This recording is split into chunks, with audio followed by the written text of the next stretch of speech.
2024 లేదా 25లో డిగ్రీ లేదా బీటెక్ చదివారా? సాఫ్ట్‌వేర్ జాబ్ కోసం ఎదురు చూస్తున్నారా? అయితే కోడ్ జ్ఞాన్ 100 డేస్ కోర్సులో చేరండి, జాబ్ సాధించండి.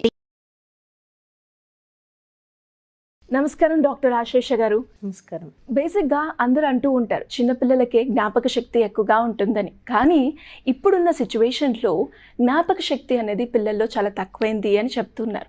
దానికి కారణాలు ఏంటి? మరి ఆ జ్ఞాపక శక్తిని మనం పెంచాలి అంటే మనం ఏం చేయాలి అంటారు? సో ఇప్పుడు కూడా బ్రెయిన్లో బై డిఫాల్ట్ ఎవరి యొక్క కెపాసిటీ వాళ్ళకి ముందరగానే ఫ్రేమ్ అయిపోయి ఉంటుంది. కానీ కొంతమంది దాన్ని కంప్లీట్గా యూస్ చేస్తారు, కొంతమంది యూస్ చేయరు.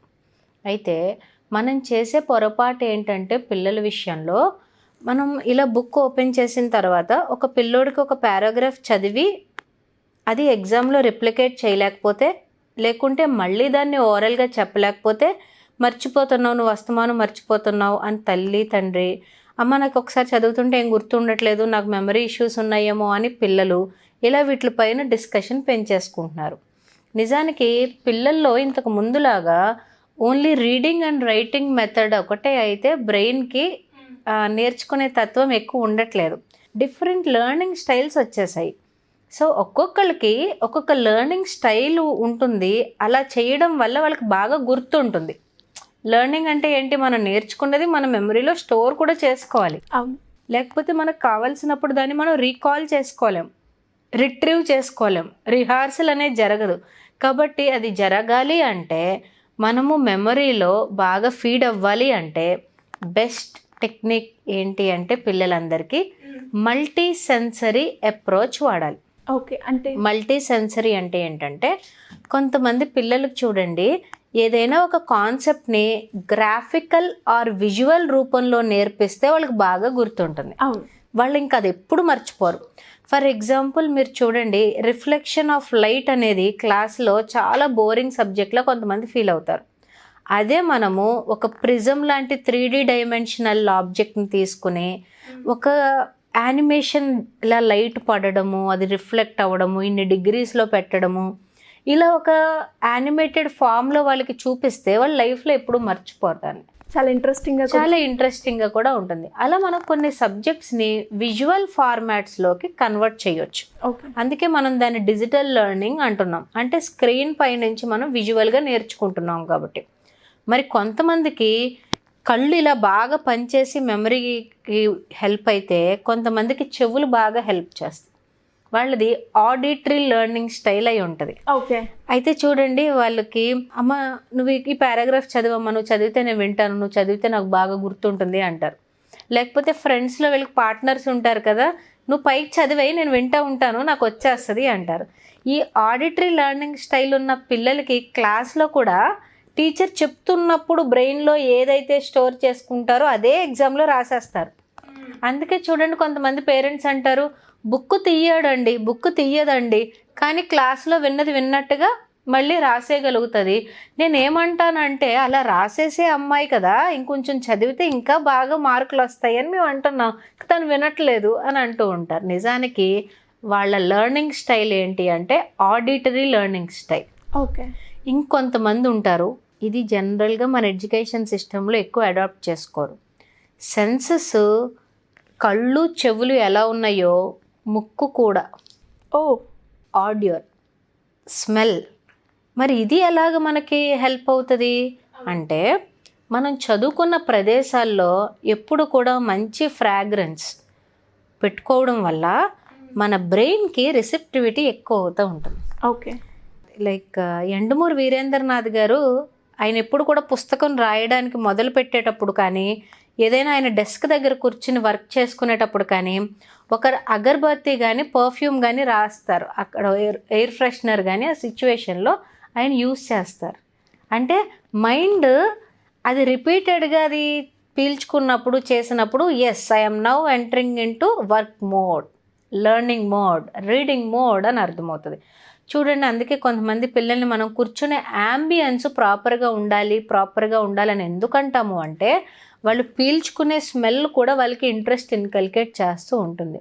కొంచెం లైట్ స్మెల్స్ అనేవి మనం అలవాటు చేస్తూ ఉండాలి. లేకపోతే అమ్మ వంటింట్లో మంచి మటన్ ఫ్రై చేస్తుంది అనుకోండి, వీడు ఇక్కడ కూర్చొని చదువుతున్నాడు అనుకోండి, దృష్టి ఎక్కడ ఉంటుంది? మటన్ ఫ్రై మీద. అందుకని స్మెల్ అండ్ మెమరీ రికాలింగ్ కూడా చాలా ఉంటుంది. చాలామంది అంటూ ఉంటారు మ్యూజిక్ వింటూనే చదువుకుంటుందండి, పాటలు వింటూనే రాసుకుంటుందండి, పాటలు వింటూ ఎక్కువ it is also a psychological approach అండి. ఎందుకంటే ఎప్పుడైతే వాళ్ళ ఆ పాటను గుర్తు తెచ్చుకుంటారో ఈ కాన్సెప్ట్ గుర్తొస్తుందంట. సో బై ప్యాటర్న్ వైజ్గా కూడా అది మెమరీలో స్టోర్ అవుతూ ఉంటుందంట. Okay. So multi sensory approach అంటే ఏంటంటే చాలామందికి స్కిన్ పెన్సిల్ ముట్టుకుని చదివి రాస్తే కొంతమందికి గుర్తుంటుంది. This is basic level of first sensory approach. ఇది అవ్వట్లేదు అన్నప్పుడు విజువల్లోకి వెళ్ళాలి. విజువల్ది కూడా వీళ్ళకి అంత ఫోకస్ ఉండట్లేదు, అటెన్షన్ ఉండట్లేదు అనుకుంటే ఆడిటరీ ట్రై చేయాలి. అంటే ఆ లెసన్ని చదివి వినిపించడం కానీ ఇది చేయాలి.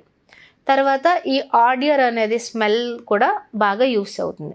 ఇంకొకటి మనం బాగా చెప్పుకుంటాం, బాగా గుర్తుండాలి అంటే రీడ్ అవుట్ లౌడ్ టెక్నిక్ అని చెప్తాం. ఒకటి మనం చదువుకునేటప్పుడు పైకి గట్టిగా ఎప్పుడైతే చదువుతామో మనం ఒక విషయాన్ని చూస్తూ చదువుతున్నాం అంటే విజువల్ వర్క్ అవుతుంది, కళ్ళు యాక్సెప్ట్ చేస్తున్నాయి, చెవులు మనం చెప్పేది మళ్ళీ విని చెవులోకి వెళుతుంది, ఆడిటరీ వర్కౌట్ చేస్తుంది. ఎప్పుడైతే ఒక హ్యాండ్ని ఆ ఫింగర్స్ పైన కదుపుతూ చూపిస్తూ ఉంటామో మన ఫింగర్ సెన్సరీ టచ్ కూడా అక్కడ ఉంటుంది, మన ఓకల్లో నుంచి కూడా ఆ మాట వస్తూ ఉంటుంది. కాబట్టి ఇది ఒక మల్టీ సెన్సరీ అప్రోచ్ అనమాట. అందుకని read out loud, read while you right are right while you read అనే టెక్నిక్స్ చెప్తూ ఉంటాము. అలాగే పిల్లల్లో మెమరీ బూస్ట్ అవ్వాలి అంటే ఎప్పుడు కూడా first and foremost proper brain exercise ఉండాలి. ఓకే. బ్రెయిన్కి ఎక్సర్సైజ్ ఏంటి అని అడగొచ్చు. అవును. ఎందుకు అంటే బ్రెయిన్లో left hemisphere, right hemisphere 2 parts అండి.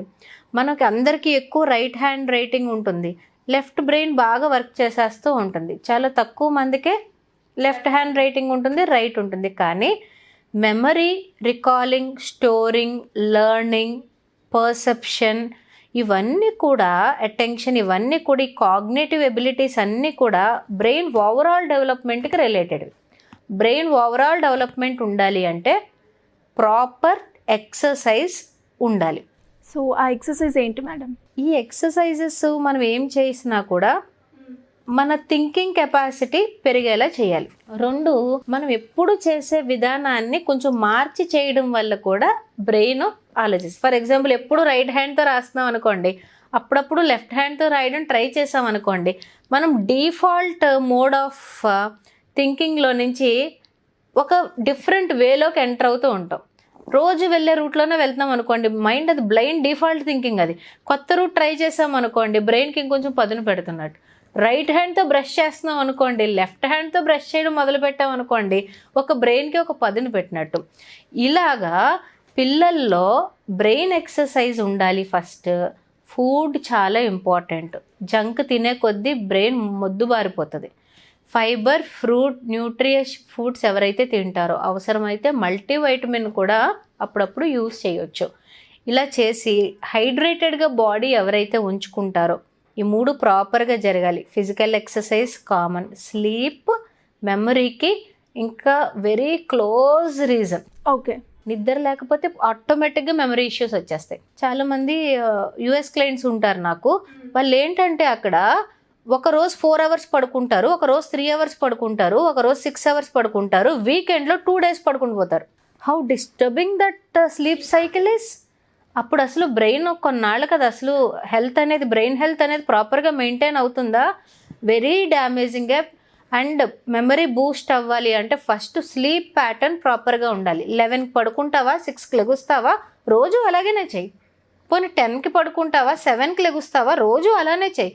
అంతేకాని ఈరోజు వర్క్ ఉందని చెప్పి ఈరోజు 6 గంటలు పడుకుని రేపు ఇంకా ఎక్కువ వర్క్ ఉందని చెప్పి రేపు 4 గంటలు పడుకుని ఈ 2 టైమింగ్స్ కవర్ చేయాలని చెప్పి సాటర్డే నైట్ 12 గంటలు పడుకోవడం వల్ల ఇట్ డ్యామేజెస్ బ్రెయిన్ హెల్త్ అనమాట. మెమరీ తక్కువైపోవడానికి, ఫ్లక్టేషన్స్ రావడానికి, మర్చిపోవడానికి, స్పాంటానియస్ తగ్గిపోవడానికి కారణం స్లీప్. ప్రాపర్ స్లీప్ అనేది ఉంటే ఎప్పుడు కూడా బ్రెయిన్ యాక్టివ్గా పనిచేస్తుంది. సుమన్ టీవీలో మీ పర్సనల్ అండ్ బిజినెస్ ప్రమోషన్స్ కోసం కింది నెంబర్కి కాంటాక్ట్ చేయండి.